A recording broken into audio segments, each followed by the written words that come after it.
What is going on, everyone, and welcome back to the channel. I hope you're all doing well. Today I've got for you two revenge stories. The first one, as you can tell by the title and thumbnail, involves a very angry DJ who decides, you know what, I'm not dealing with this anymore. I'm just going to stop playing, and as you'll see, rightfully so. The second is all about a terrible neighbor, and there's an update to that one as well. So sit back, relax, subscribe to the channel if you're new. Let's get into these two stories. Walk off. I spent about a year working as a DJ at one of the international vacation resorts. I worked at beach resorts in Mexico and the Bahamas, and I was at my last resort, a ski resort in Colorado. The manager for my team never arrived, as he was from Canada and got caught up in customs getting over the border. The head guy put this young kid in charge temporarily, and he was a total douche. It's around the holidays, and the nightclub was hopping. There's a great deal of talent, and the ladies kept coming in my booth to flirt and make requests. The kid is jealous and starts telling me to keep the girls out and focus on the music. He ends up telling me to lock the door and not let anyone in. Fine. He ends up coming back and knocks on the door as he wants to come in and scope out the women. I know what I'm doing, and I'm sick of his BS. I tell him that I can't open the door as he told me to lock it and not let anyone in. I finally relent and let him in. He's screaming at me, and I tell him that I was simply doing what he told me to do. The place is packed at this time, and he tells me that I'm fired for not letting him in. I look at him and I ask if he's serious. He is beyond annoyed and tells me, yep, I'm out of here. I turn to the crowd, stop the song, and tell the crowd that I'm sorry, but I've been fired. I close things up and walk out. At this point, I was ready to head home anyway, and the rules were that if you quit, you had to pay your way home. If you were fired, they had to fly you home. As it was the holidays, they couldn't get a flight for about a week, so I got to hang out at the resort and do nothing for a week. Wow, win-win. You know what? I completely agree with everything you did, and you're well within your right to do it. Now, I'm someone that quite likes club nights, sort of like events, late night music stuff. There is nothing worse than this happening. Thankfully, I've never been to an event where this has happened.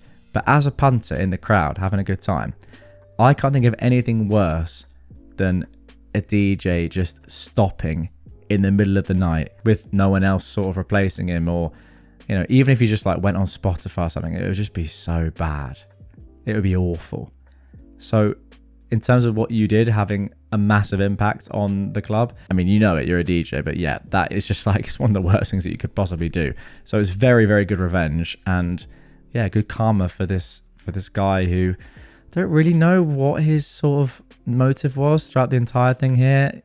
I would be inclined to agree with you. He was probably just a bit jealous or just weird in general, but yeah, weird. Somebody asked in the comments, did he try to sort of take back the firing, or did he maintain that he was right? And then what did they do without a DJ? Exactly, it's a good question. OP said no, and I accepted it as I was ready to go home. They had other guys try and play music until they got another DJ, and overall it worked out great for me, so yeah, fair play to you. Neighbor said I was a bad neighbor. Help me make this true. I live with my driving age kids. Each of us has a car, plus my son has a hobby car he works on in his spare time. It's fully tagged and insured, just currently undrivable due to the back-ordered parts. I have no issue with the extra space it takes. He's a good kid with great friends, and he stayed out of trouble. I'm definitely not perfect, but I feel like I always consider how my actions may affect others, especially my neighbors. I had terrible neighbors before moving here and wanted to have a little community on my next move, which I thought I found here. I share garden veggies and baked goods, take care of pets and watch homes when people are out of town, pull packages out of the rain, you name it. If I have it, I share it. If I can help, I do. I'm the neighbor people call when they need something, and I'm happy to oblige. Lately though, things have been tense. After a small fender bender, my son has been saving for repairs. At the same time, his hobby car is out of service. He's been welding something for the car and it's on a jack stand. His uncle lent him a car to use in the meantime, and we needed it anyway as we're relocating our business and it's a larger vehicle. It was that or renting a U-Haul and having that parked outside for 2 weeks. Then my car had issues and I had to rent one for a week while repairs were being completed. So we've had 2 more cars than usual. We live in a regular residential neighborhood with no HOA where street parking is totally normal. The 2 extra cars were parked in the street. Temporary situation that was explained to the neighbours when they first asked why. Recently, one neighbour offered to pay to have my son's daily driver car towed, the one with minor visual damage. It's parked in our driveway, not the street. You can't tell that there's more damage underneath than what's visible. I get that she's a perfectionist. Her yard and house looks like a magazine cover. She gets annoyed by minor things, but we can't be like her. Can't afford it financially or emotionally. That bothered me, but I let it go. I've been trying to figure out a cost-effective solution. But then, another neighbour, Emily, pushed me over the edge. Weeks ago, she messaged me upset that someone parked across from her double driveway, asking me to tell my son not to park there. I looked, and he wasn't parked anywhere near her house. I asked for clarification and got no response, so I chalked it up to her having a bad day. Today, I saw a car parked there and mentioned the text conversation to my son. He laughed and said she'd already ranted at him about someone else parking there. He tried to explain he doesn't park down there, but she wouldn't listen and didn't seem to care. The suspect car belongs to Tom, another neighbour, who was the one who'd parked there previously, during a business trip to avoid tree work happening next door to him. He'd even asked us all beforehand, in a group chat, if that spot was okay. In order to avoid more drama with Emily, I called Tom and told him what had transpired previously, and he moved it to our yard instead. He was flabbergasted, as they speak regularly and she mentioned nothing to him. Let me say this again, it's a public road, anyone can park there, and there's no way that car actually blocked Emily from using her driveway unless she's dealing with a serious driving impairment, which she's not. But she does have a reputation as a pot stirrer, and I think that may be one reason I made more of an effort to be nicer to her over the years, so that I don't become a target for her. But the more I thought about it, the more annoyed I got.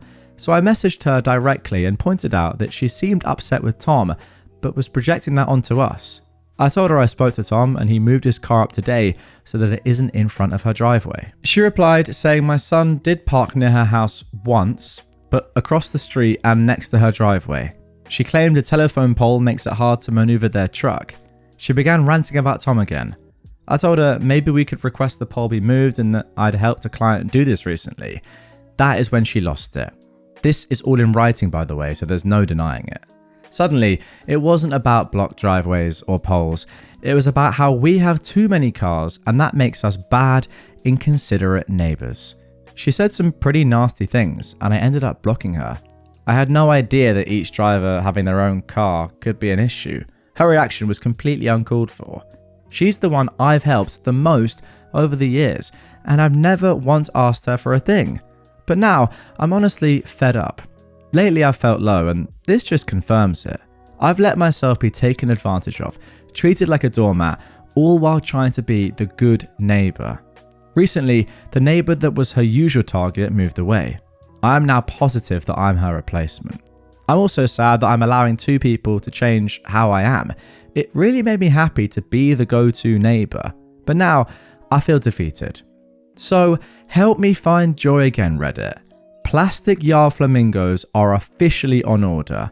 What else can I do to be petty, annoying, and inconsiderate? Fantastic. All right, guys, that is where you come in. Now, I will say there is an update to this one, so this might just be temporary, but that is where you come in nonetheless. What is the most annoying thing that you can think of to annoy one of your neighbors? Just make their life considerably worse, knowing as well who this woman is, like an absolute perfectionist, just someone who obviously has so much pride in their house, too much pride probably, and yeah, that spills over onto the rest of the street, etc. It actually reminds me of my grandparents' street in America, in Virginia, where they do have an HOA, and I think it's pretty strict, but they kind of like it because it sort of keeps everyone in order. All the houses look very similar. You know, you've got to take care of your house, which is a good thing. So I do think sometimes an HOA can be a good thing, but obviously that isn't the case here. And even still, I mean, I'm not sure that many HOAs in the US say that you have a limit on how many cars you're allowed to have. Maybe they do, actually. I'm not sure. But this doesn't seem too outrageous depending on where it is in the world. If that was the case here, yeah, that would be a problem. I mean, you can barely have more than a car per family where I live, to be honest. I mean, 2 is sort of pushing it. But nonetheless, I want to see this woman burn just because she's just so like up herself, isn't she? If they were really legitimate sort of requests, then it would be fine, but they're not. And also, she's forgetting how much Tom has helped her over the years, and I feel bad for Tom. So let's help him get some revenge. What would you do? I think plastic flamingos is a great idea. Just make your house potentially as garish and horrible as possible. There's nothing she can do, right? It's public street, and your house is private. So, you know, there's no HOA, nothing she can do. What would you suggest? I mean, I'm thinking sort of like put up Christmas lights immediately now. Bearing in mind that this was posted just 8 days ago. So yeah, Christmas lights in summer and just keep them up. Take the hit on the electricity. That'll be elite. But yeah, as I said, there is an update to this story already posted a couple of days later. Let's see what happened next. Not the update you guys want, but more drama and some karma. I was working from home when I saw a person taking photos of our cars. I immediately knew it was code enforcement. I went out to speak to him and he said he received a call about our cars. Shocker, right? He slipped up and mentioned the borrowed car. I immediately knew it was her. She's the only one who knew we borrowed it and that we didn't own it. Not that it couldn't be anyone else, but he showed up first thing the day after her latest rant. He kept referring to our cars as abandoned, including the one parked in the street. I found this confusing and told him that all of these but one are daily drivers. The one that isn't will be once repaired. I later read the online complaint where she said we have multiple cars abandoned on our property and on the street for over 2 years. This is completely false and is a blatant lie. Apparently, the borrowed car sticker was expired and he said he'd have to come back and check on it. After he left, my son put the sticker on the tag. It was in the glove box. Go figure. I later called the inspector back to let him know about the sticker and to ask what other steps we needed to take, if any. He said he was going to come back in 7 days and that we cannot leave the car parked in the same area. We have to make sure it's moved every day since it's registered to a different address, and he'll take photos. I told him that won't be a problem. My son drives it every day. He's also among the pettiest people I've come to know. You'll never guess where it's parked. In another twist of fate, I found a website that shows all the open violations of a specified address. That's where I found a snippet of the complaint she made. I decided to look up her address too. The same day the inspector stopped at my house, there were 2 complaints opened for her address. The complaint on ours was made the day before. I saw him walk over there when he left from my house, and he was over there for quite a while. I guess he was giving her an update. I also guess while he was there, he saw her overgrown, trash-filled backyard. That's what one complaint was labelled. I'm not sure what the second complaint is for, but she's had multiple renovation and construction projects that she's bragged to everyone and their mother about. When I looked up the zoning violation, it didn't show details or comments, and when I searched further, her address has no recent permits. Like, in the past 7 years, not one. What does it mean to live in a glass house? Yeah, well, clearly this woman is just nuts. I don't know how many times I've said it now over the years, but for someone that knows, and this woman must know, that she is not fully abiding by the law, why is she getting involved in someone else's business who is obviously going to seek some sort of revenge, or at the very least is going to be like, okay, you're doing this to me, I'm going to at least check that you're doing everything right as well. Like, if you know that you're not doing everything 100% right, then why would you make someone else or even give someone like a tiny incentive to check on your life? It's just so dumb. But I guess this woman is dumb, like just lying and getting people involved in things that she didn't need to get them involved in. Karma. It's deserved. There you go. What can I say? Anyway, guys, that is going to do it for this one. Really hope you enjoyed it. If you did and you want more revenge content right away, check out this episode on screen. 3 hours of revenge stories in that one to sit back and just chill out to, or whatever you're doing. Just whack that on in the background. Listen to me ramble for 3 hours. It's phenomenal stuff. I promise you, it really is. I listen to it every day.